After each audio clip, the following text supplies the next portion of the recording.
Many years ago, in the 80s, 1984, just before the church age was over, ended, and for the Pentecostals it ended with Jimmy Swaggart confessing on television his remorse, but rose again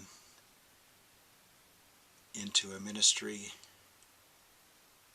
of strange fire. Well, in the middle of the 80s, somewhere 84, 85,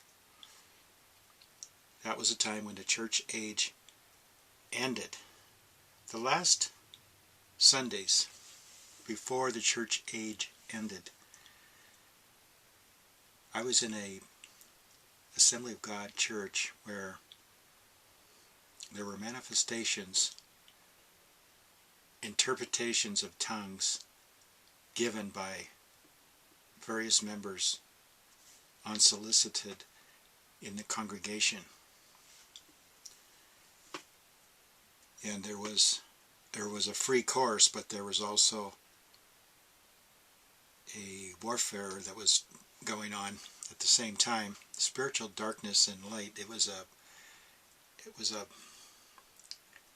last stand, so to speak, between the powers of darkness and the powers of light. And the powers of darkness overruled eventually, and the little flock left the assembly. They forsook the assembly. But during this last meeting that I recall, there was interpretation of tongues, and it wasn't a positive interpretation, it was a warning. And also in that service, let me say this, I was a witness to this. They had a grand piano. It was a 7-footer or so, and the lid was up, maybe 8-10 inches up above the base of the top, propped up.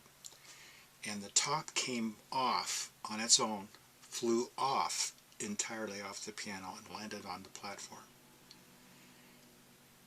And some of the men on the platform just calmly got up, picked it up and put it back on the platform, and there was not a beat missed. I mean, there was no, it was like, whoa, look at that.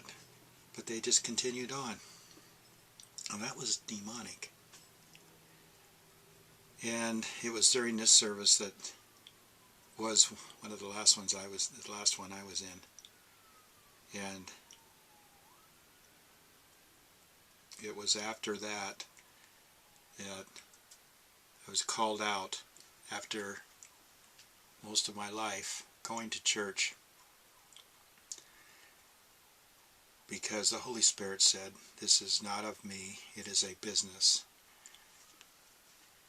This is a business. Church is a business. And when I left into the desert, so to speak, spent a few years looking for that church where there was some freedom, and found none. It was confirmed to me that the church age had ended. And so,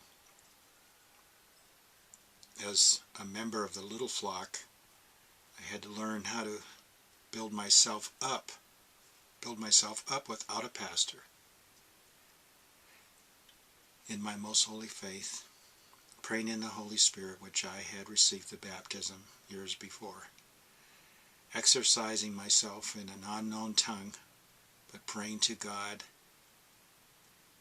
and the evidence was the building up of my faith. But there was also an onslaught of the enemy that I had never experienced before. And it wasn't because I had forsaken the assembly. It was because I had found life outside of it. And these evil entities have not ceased to attack. And we shouldn't be surprised, think it not strange, Peter wrote, of the fiery trial that is to try you, because it is a trial of your faith. After the Holy Spirit landed on him in a symbolic visual, when he was baptized by John, who preached the baptism of repentance for remission of sins. That was the attraction, and that was the spirit of the whole thing of John baptizing people. They experience remission of sins. They don't experience that anymore in the churches. They will confess that they still sin, every one of them, every one, and they will mock you and spit in your face if you would say, I am holy. I have been set free from the bondage of sin and death. So this is where the little flock is, and they're shredding off the old traditions, the hypocrisies, and the bindings when they were bound to the pew, where they're afraid to stand up and testify the prophetic word of Christ because they were beaten down by the glares from the pulpit.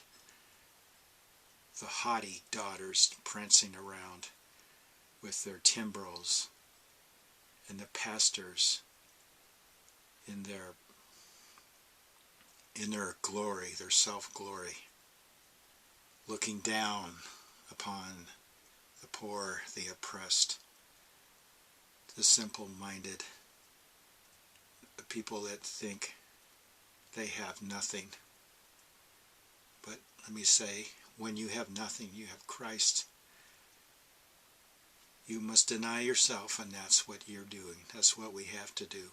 And we have learned, as John the Baptist learned, when he said, Christ must increase, but I must decrease. That is where we find the full salvation, the saving anointing of the Holy Spirit, where we have no sin. It's a great place. It's a place that cannot be taken by sinners.